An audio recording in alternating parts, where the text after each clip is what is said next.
Hello, everyone. I am back. This is day 2 of this month of posting a bonus episode every day for November. So we are on November 2nd, and I'm already wondering if I am going to be able to do this for all 30 days in November, but we'll find out.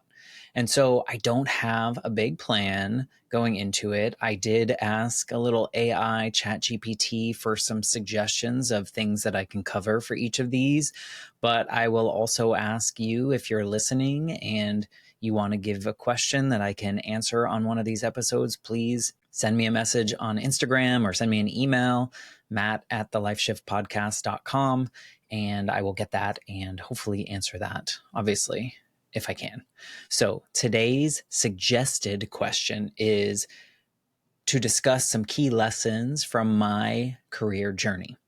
All right, so I talk about this a lot in a lot of these episodes about how for so much of my life after my mom died, I kind of just absorbed what I was supposed to do or what I thought everyone else wanted me to do, or I guess society required of me to do. So that was like get good grades, get into a college, get a scholarship, get good grades, graduate, go to get a master's degree, get a good job, all these things that I was supposed to do. So I feel like for so much of my life, especially early on, I wasn't really making decisions based on what I wanted to do or based on what I found interesting, but rather I chose things that I found easy, and easy in the sense that I could do them well, and then I could reach the next level of success, whatever that looks like. The next check mark. Is that a promotion? Is that more money? Whatever it might be. Or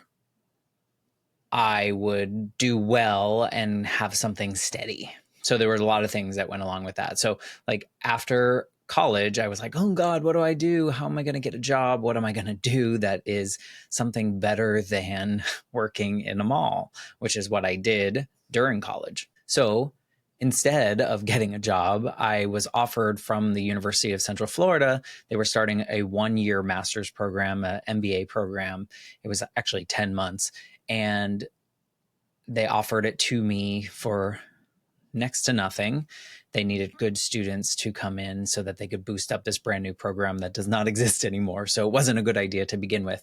But anyway, so during this program, it was, again, 10 months, and I had to, or we all had to work 600 internship hours. So I was able to secure an internship through a entrepreneurship grant, which then made me a UCF employee, which then made my degree program essentially free, which was super awesome at 22, 23, postponing life, getting an MBA, checking all the boxes for me and for what everyone wanted me to do. So then I fell into entrepreneurship, essentially, like working for small companies, doing a lot of things, which was good for me because I was learning different areas. I was figuring out what I was good at, what I was not good at. I was becoming kind of that jack of all trades, which sounds good on the surface, but then it made me like just good at a bunch of things, but not like great at something. You know, you can think of like an accountant. You know what they do. They know what they do. They're really good at that. A lawyer, you know, there's a certain area that they focus on and they're really good at that. I was just like good at a bunch of business things, which is cool, but it's easily a place where we get bored. So I worked for a couple small startup companies, and then I moved back to Boston to be closer to my father and my grandmother and to spend more time with my grandmother. And I was there for about 18 months. I worked for another small company. I mean, they were a successful company, and I was in charge of operations. So I did a lot of stuff, but I was really bored, and I was kind of missing the South, I guess. I was missing parking lots, if we're going to be real. I lived closer to Boston, so we had to park on the street or in narrow driveways, and we had to deal with, you know, storms and snow and things that aren't that exciting. So I came back to Florida, and I didn't know what I was going to do. So I just applied to a local college here in Orlando, and I had never taught before, and I didn't really, like, I wasn't a big finance guy, but they hired me to teach a finance class. So I taught that. And then about 9 months, 10 months into that journey, I was promoted to the first department chair for this particular degree program. And then I started building processes and training other people and hiring people. And then they started getting promoted. And then we had an additional few department chairs and I had to train them. And I just kept kind of moving through and just doing more. And then when things get a little bit boring, I get pulled into a project and then a job gets created for me, which is really cool. It was a director level. I was like really excited about it, a little nervous, but also they created this role for me. So I was like, okay. So I was doing really amazing stuff, working with the team that had been moved around a bunch of times. And this is really like, I would say like a pivotal moment in my life, this part of my life as far as my career goes. And it coincides along with my grandmother's passing. But during this period, I was transforming this department. I was creating curriculum for the first semester for all undergraduate students. And like things felt really good, like things we were meeting certain criteria. But there was one person who I refer to sometimes as a bulldozer, because this particular person had power, and they had power to just wipe out anything that I had done. And I felt like I was on this like target, like someone was throwing darts at me all the time, because I would make like these 10 steps forward and then I get kicked back because this person would just erase it and change things. Or at one point, something changed dramatically that I was in charge of, which was going to change how many of my existing team was actually allowed to teach the class that was assigned to them. And I was not brought into the conversation until the very end. Everyone else knew. I was just excluded from that meeting. And it's like, I'm like trying to do all these things. I thought I was a good employee, but it was really not about me. It was about this other person. And this person really kind of like ruined my psyche and my ability to kind of move forward in my career in so many ways, because I started doubting myself. I would go to work and then it would be 5 o'clock. I would go home and the only thing I wanted to do was go to bed so that I didn't have to be awake. So I didn't think about work. And then I would have to wake up and do the same thing over and over and over again. At the same time, towards the end of this, my grandmother was getting worse with her cancer diagnosis, and things were kind of progressing to the point where it was close to the end. And so I, put my focus there, and I spent, the last 96 hours of her life with her in hospice. I had a most beautiful conversation a couple months before that with her. You probably heard me say it in a bunch of different episodes, but during that time, I didn't really think about work.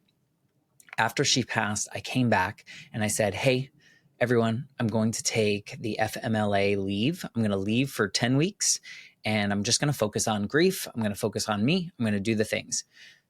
Found myself kind of realize that things don't really matter that much. And I don't need to keep checking these boxes that everyone or I assumed everyone wanted me to check these boxes. And so I came back and I asked for a demotion, mid-30s, asking for a demotion. I got it, which was nice because they knew that I was a good employee and I was good at what I was doing, and they wanted to respect that. And then they put me in a different role. And it felt like weird, but good, because I felt like I took control. And I hated part of it because I realized that one person, bulldozer, was the reason that I did that. And that person made me feel less than. And I don't think most of it was about me. I think it was about this particular person. But that lesson taught me that I can stand up for myself and I don't have to follow the quote unquote traditional trajectory that people have for careers.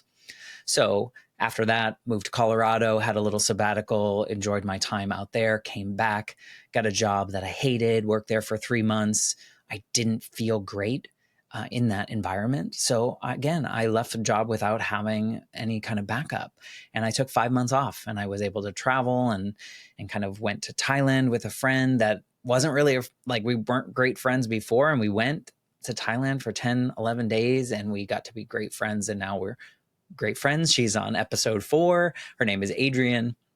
And we had a great time. And I just kind of found this space in which I can make these choices and they don't have to be what everyone expects of me. As long as I can pay my bills, as long as I feel okay, I can move forward. So, that led into other things, got lazy, certain things like that happened. But Emily, my friend Emily, was like, maybe you should talk a little bit of why you leaned into fear and why this podcast exists and why you're doing these things. Well, it all kind of turned into this master's degree program during the pandemic where I was like, I don't know what I'm going to do. I'm kind of bored. So I chose something that scared me. Every semester, I chose a class that scared me because I wanted to be uncomfortable to prove to myself that even if I didn't get an A plus, it was okay. I did end up getting a 4.0 in the degree program, but at the same time, there were classes that were just frightening to me. Like I didn't understand them going in, which always before in the earlier version of my life, I would always pick the things that I knew I could do well. And this time I moved in and I was like, okay, I don't know what I'm doing. And that's okay. And it turned out fine. And then I was able to kind of transition into leaving higher education. And now I work in a marketing department and I'm the main content writer. And now I'm producing some podcasts for the company that I work for. And everything is brand new every time I do it. And I'm learning so much. It's only been about 8 months, maybe. And I can't believe if I look back to when I started in March, all the things that I've done and all the things that I doubted on days 1 through, I don't know, 120, something like that, and how a lot of things become common practice. I'm learning, I'm still making mistakes. And guess what? It's okay because we're not perfect. We're not saving lives. And that's okay. And so it's been a really long journey of this career path of kind of following the next easiest thing, but also at the same time, what everyone expected me to do, because I was always just chasing like, what can I do better so that I can get a better job, or I can tell other people in my life that I got a promotion or I got more money or whatever it may be, and they can celebrate me. And then I just move on to the next thing. Not so healthy. So now I'm doing things that scare me. Like these 30 days of an episode every day.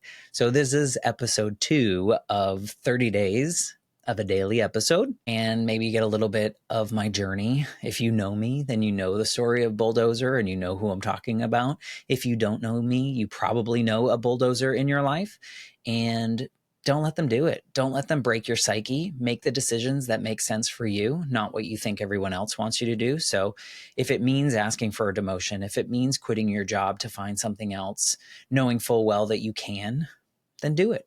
Follow what you believe in yourself that's going to make you happy or keep you from being unhappy. And you'll eventually find a space in which you're making those decisions for yourself. Hopefully you don't have to deal with this and you've always been making those decisions. But if you're someone like me that had to fight that and had to fight against it and now finally find the space where things make sense again, I hope that you take this to heart. So that's it for November 2nd. I will see you tomorrow for November 3rd. And I don't know what I'm going to talk about. So we'll see you then. And thank you for listening. And hopefully you'll stick around till the end of the month.